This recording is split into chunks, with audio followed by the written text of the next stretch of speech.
নমস্কার, আমি স্বর্ণকমলিকা চক্রবর্তী।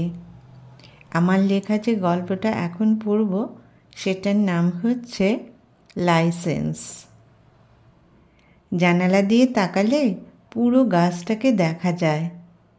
পুরো গাছটা হলুদ রঙের ফুলে ভরে আছে, কিন্তু সে ফুলটার নাম জানে না। কি করে জানবে সে? কারণ এই রকম গাছ সে ওদের বাড়িতে বা কাছাকাছি জায়গায় কোনো দিনও দেখেনি। কিন্তু ফুলটা দেখতে খুবই সুন্দর। সবই সুন্দর হয় সুন্দর চোখে দেখলে। ওর চোখ তো সুন্দর, সেটাতে কোনো সন্দেহ নেই।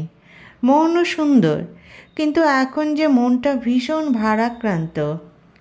আগে হলে হয়তো কয়েকটা ফুল পেড়ে এনে মাকে বলতো পুজো দিতে, কিন্তু মা তো আর এই ফুল দিয়ে পুজো দিতে পারবে না। তাই ফুলের সৌন্দর্য গাছেই বিকশিত হোক, সেটা আর সে চয়ন করবে না। হাসি পাবার মতো কথা মনে করেছে আর হাসি পাবে না, তা কি হতে পারে? কত মাসিকে সে দেখত বিরাট বড় বাঁশ নিয়ে সকাল হলেই বেরিয়ে পড়ত। কার বাড়ির ফুল বাউন্ডারি ওয়ালের উপর দিয়ে দেখা যায়, সেই ফুলই তাদের লক্ষ্য থাকত। ঘুরিয়ে ঘুরিয়ে যতক্ষণ ডালসহ ফুলগুলো বাঁশের মাথায় না আসতো ততক্ষণ পেঁচানো চলত, এবং এই পেঁচানোর পাল্লায় পড়ে গাছের ডালও মাঝে মাঝে বেশ বড় আকারে চলে আসতো। সে দেখত আর ভাবত, মাসিরা নিজেদের গাছ হলে এমনভাবে ডালগুলো ভাঙত না, কারণ ডালে অনেক কলি থাকত। সেগুলো আর প্রস্ফুটিত হবার সুযোগ পেল না। ঘড়ির দিকে যে তাকাতে হবে এটা সে ভুলেই গিয়েছিল। ওকে তৈরি হতে হবে এবং এক্ষুনি বেরোতে হবে। একটু দেরি হয়েছে, সেই সময়টা স্নান ও খাওয়াতে পুষিয়ে নিতে হবে। গাছটাকে দেখে এতক্ষণ যে সুন্দর বাস্তব কিন্তু স্বপ্ন জগতে চলে গিয়েছিল, সেখানে স্নান ও খাওয়া দুটোরই কোনো সময় না থাকলেও যেন কোনো অসুবিধা হবে না। হাতে অল্প সময় আছে, দুটো কাজই খুব তাড়াতাড়ি সেরে নিতে হবে। আমি বাইরে যেতে চাই না, তবু ওরা আমায় বাইরে পাঠিয়ে দিতে চায়। কি করব বলো তো? বেশ জিজ্ঞাসু দৃষ্টিতে মগ্নতার দিকে চেয়ে করুণ স্বরে কথাগুলো বলল মেঘরাজ। ভেবেছিল প্রেমিকার চোখ দিয়ে টপ টপ করে জলের ফোঁটা ওর হাতের উপর পড়বে। সে ওর পকেট থেকে ওর আজ সকালে ধোয়ার রুমাল, যেটা সে সুন্দর করে ভাঁজ করে রেখেছিল, সেটা বার করে ওর চোখের জল মুছিয়ে কাঁদো কাঁদো সুরে প্রেমিকাকে অনেক কথা বলবে। ইমোশনাল কি কথা বলবে সেটাও বই দেখে মুখস্থ করে এসেছিল। কিন্তু বর্তমান বাস্তব যে আগের দিনের সিনেমার সঙ্গে মেলে না। মগ্নতা ওর কথা শুনে হো হো করে হেসে উঠল। মেঘরাজ ভাবাচাকা খেয়ে গেল। সে কি ভুল কথা বলল? সে বাইরে চলে যাবে, সবাই তাতে খুশি। ব্যতিক্রম তাহলে সে? মগ্নতা হাসতে হাসতে বলল, এসব নাটকেপনা এখনকার দিনে চলে না। তুমি ভালো কলেজ থেকে ভালোভাবে পাশ করেছো। এখানে চাকরির তেমন ভালো সুযোগ নেই। নিজেকে জীবনে প্রতিষ্ঠিত করতে গেলে তোমাকে বাইরে যেতেই হবে। এখানে বসে বসে মুরুলি বাজালে কিছুদিন পর তুমি নিজেকেই ক্ষমা করতে পারবে না। তাছাড়া শুধু শুধু বাড়িতে বসে থাকলে তুমি নিজেই বোর হয়ে যাবে। তোমার চেয়ে কম নম্বর পাওয়া বন্ধুরা যখন ভালো কোম্পানিতে চাকরি পেয়ে বাইরে গিয়ে নিজেকে প্রতিষ্ঠিত করে ফেলবে, তখন কিন্তু হতাশা তোমাকে গ্রাস করবে। তারপর আমি তো বাদই, কারোর সঙ্গে তখন দেখা করতে কথা বলতে ইচ্ছে করবে না। কারণ দেখা হলে সবাই তোমাকে একটাই প্রশ্ন করবে, আর সে প্রশ্নের উত্তর দিতে দিতে তুমি ক্লান্ত হয়ে যাবে। তাই আমি বলবো, নিজেকে প্রস্তুত করো, বাইরে তোমাকে যেতেই হবে। বেচারি মেঘরাজ ভেবেছিল মগ্নতার চোখে জল আসবে, সে সেই জল মুছিয়ে দেবে। ওর কথা শুনে এখন যে নিজের চোখেই জল চলে আসছে। এ কি পরিবর্তন হলো সমাজের! মা, বাবা, বন্ধু বান্ধব, প্রেমিকা, কারো মনে কোনো দুঃখ নেই ওর বাইরে যাওয়া নিয়ে। সে তো মনে মনে ভেবে রেখেছিল মগ্নতা ওকে যেতেই দেবে না, বলবে তুমি গেলে আমি বৃহত্তর হয়ে দিন কাটাতে পারবো না, এক একটা দিন আমার কাছে এক একটা বছর মনে হবে। আমি কি করে এতটা দিন থাকবো বলো তো? আমার খাওয়া দাওয়ার রুচি চলে যাবে। আমি ভাবতেই পারছি না তুমি আমাকে ছেড়ে এত দূর চলে যাবে। ইত্যাদি ইত্যাদি কমন ডায়লগ সে শুনতে চেয়েছিল।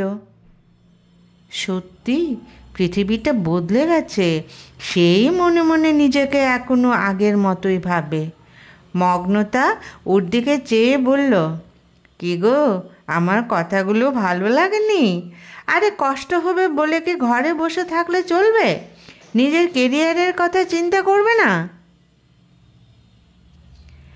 এত গুরু গম্ভীর আলোচনায় আজ কফির অর্ডার দিতেই ভুলে গেছে মেঘরাজ। গলাটা শুকিয়ে গেছে, সঙ্গে মন আরও কাঠ হয়ে গেছে। বয়কে বলল এক গ্লাস ফ্রিজের জল এনে দিতে, তারপর কফি আনতে। বয় গ্লাসে জল আনতেই সে পারলে এক চুমুকে পুরোটা গ্লাস খালি করতে চেয়েছিল, কিন্তু সেটা সম্ভব করতে পারেনি। প্রেমিকা ওর জল খাওয়া দেখল, একটা গভীর নিঃশ্বাস ফেলে বলল, জলও এইভাবে খেতে হয়? একটু আস্তে খেলে কি মহাভারত অশুদ্ধ হতো?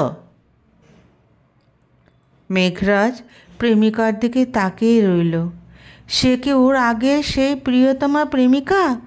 বেশ কিছুদিন আগে দেখা না হলে ফোনের পর ফোন, তুমি আমায় ভুলে গেছো, আমার সাহচর্য তোমার এখন আর ভালো লাগে না, আমাকে ছেড়ে দিয়ে অন্য কোনো মেয়েকে ভালোবাসো, আমি তাতে কিচ্ছু মনে করব না।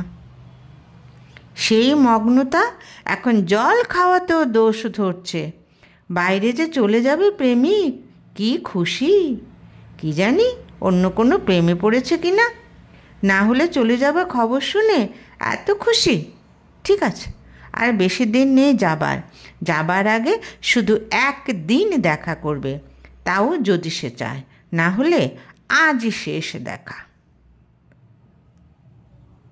কফি বাদে আজ আর অন্য কিচ্ছু খেতে ইচ্ছে করল না। অন্যদিন মেঘরাজ ওকে বাড়ি পৌঁছে দেয়। আজ মগ্নতা বলল সে একাই যাবে, ওর কোনো অসুবিধে হবে না। বেচারা, একে তো এত দূর যেতে হবে বলে মন খারাপ, তার উপর প্রেমিকার এই ব্যবহার ওকে কেমন যেন করে দিল। যেতে যখন হবে তখন তাড়াতাড়ি যাবে, মায়া করে কোনো লাভ নেই, মায়া কাটিয়ে যাওয়াই ভালো, না হলে মনে মনে আরও কষ্ট হবে।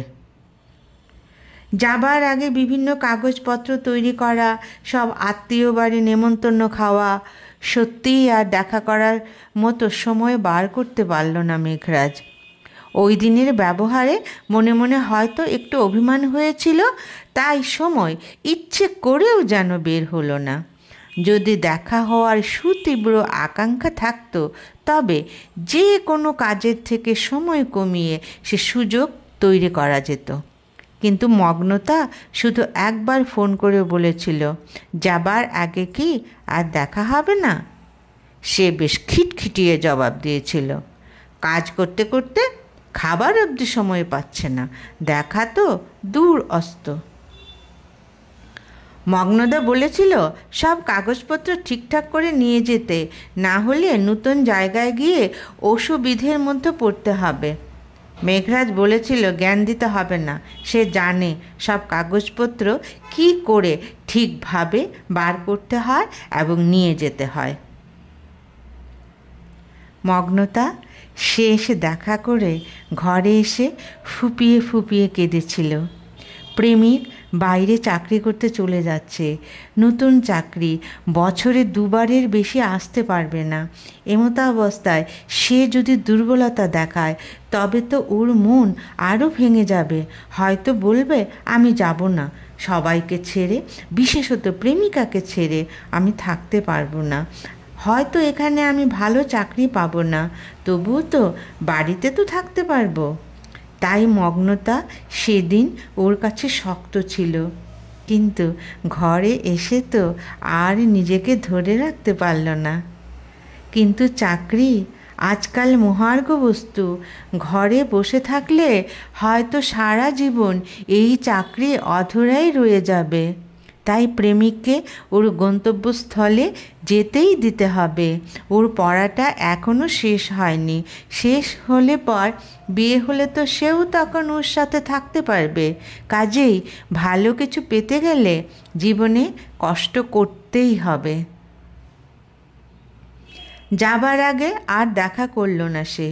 মগ্নতা জানতো এমনটা হবে। সে কি করে বুঝবে প্রেমিকার মন? প্রেমিকা যে ভিতরে ভিতরে ক্ষত বিক্ষত হয়ে যাচ্ছে, এটা তো আর বুঝতে পারল না সে। কি আর করা যাবে, আগে গিয়ে চাকরিতে যোগদান করুক, তারপর দেখা যাক ফোন আসে কি না। অভিমান কমলে নিজে থেকেই ফোন করবে, এটা জানে মগ্নতা। অপরিচিত জায়গা, নতুন সব মানুষ, ভাষা আলাদা। এর মধ্যে গিয়ে প্রথম নিজেকে কেমন যেন অসহায় মনে হতো। মাছে ভাতে বাঙালি, সেই মাছই নেই, খাবার তো সম্পূর্ণ আলাদা। সকালবেলা ঘুম থেকে উঠে অফিস চলে যাও, ফেরো সে রাত্রেবেলা। সেখানে কারোর সাথে এখনও পরিচয় হয়নি, আর হলেই বাকি। মনের সুখে নিজের মাতৃভাষায় তো আর কথা বলতে পারবে না, তাই নিজের ছোট্ট একটা মাত্র ঘরই এখন ওর সমস্ত অবলম্বন। মানুষের অভিমান বেশি দিন থাকে না, থাকলে মানুষের চলাফেরাতে কষ্ট হতো। মেঘরাজ আসার আগে প্রেমিকার সাথে দেখা তো দূরের কথা, একটা ফোনও করেনি। এতদিনের সম্পর্ক, মগ্নতা কেমন আছে? সে নিজেও একটা ফোন করল না প্রেমিককে। সে কত কষ্টে আছে সেটাকে উপলব্ধি করতে পারছে?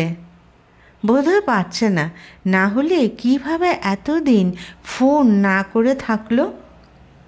ওর বাড়ি যেতে বেশ কয়েক মাস লাগবে। নতুন চাকরি, ছুটির প্রশ্নই ওঠে না। কিভাবে নিজের বাড়িতে বিন্দাস দিন কাটাচ্ছে। হায় ভগবান, যার ব্যথা সেই বোঝে। আর নিজেকে ধরে রাখতে পারল না মেঘরাজ প্রেমিক। অফিস থেকে এসেই প্রেমিকাকে ফোন করলো। মগ্নতা তো এতদিন এই ফোনের অপেক্ষাই ছিল। ফোনটা তুলল সে। ওপার থেকে ভেসে এলো সেই কণ্ঠস্বর, তুমি কি করে এতদিন আমাকে ভুলে থাকতে পারলে? অবশ্য তুমি তো বাইরে আসাতে যা খুশির ভাব দেখালে, তাতে বোঝাই যাচ্ছে আমাকে ভুলতেই চাইছ। আমি সত্যি বলেছি তো? মগ্নতা ওর কথাগুলো শুনল, নিজেকে আর ধরে রাখতে পারল না। কান্না ভেজা গলায় বলল, সেদিন তুমি আমার ব্যবহার দেখে কষ্ট পেয়েছিলে।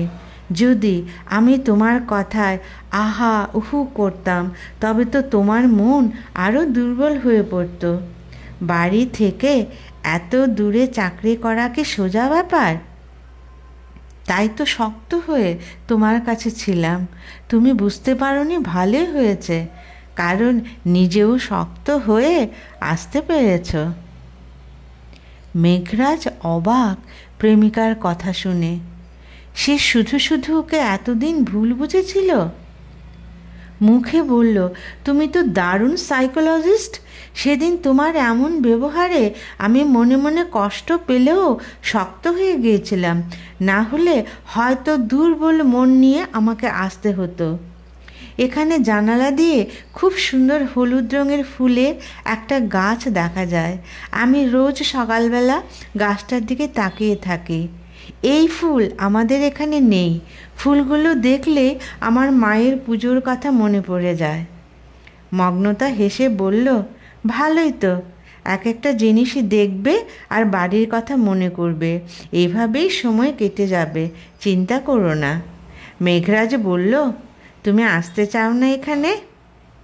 মগ্নতা বলল, আসার লাইসেন্স যে তুমি আমায় দাওনি। প্রেমিক খুশি হয়ে বলল, তোমার পড়াটা শেষ হোক, তারপর লাইসেন্সের ব্যবস্থা করব। পড়ার অগ্রাধিকার সবার আগে, তারপর সব। মগ্নতা বলল, সেই জন্যই তো আমি সেদিন শক্ত হয়েছিলাম, না হলে তো কাঁদতে কাঁদতে বলতাম, আমি তোমাকে ছাড়া থাকতে পারবো না গো, এক্ষুনি আমাকে বিয়ে করে নিয়ে চলো। দুই প্রান্তে দুইজন হো হো করে হাসতে লাগলো। ফোনের এই আড্ডা যে ঘণ্টা খানেক চলবে। নমস্কার।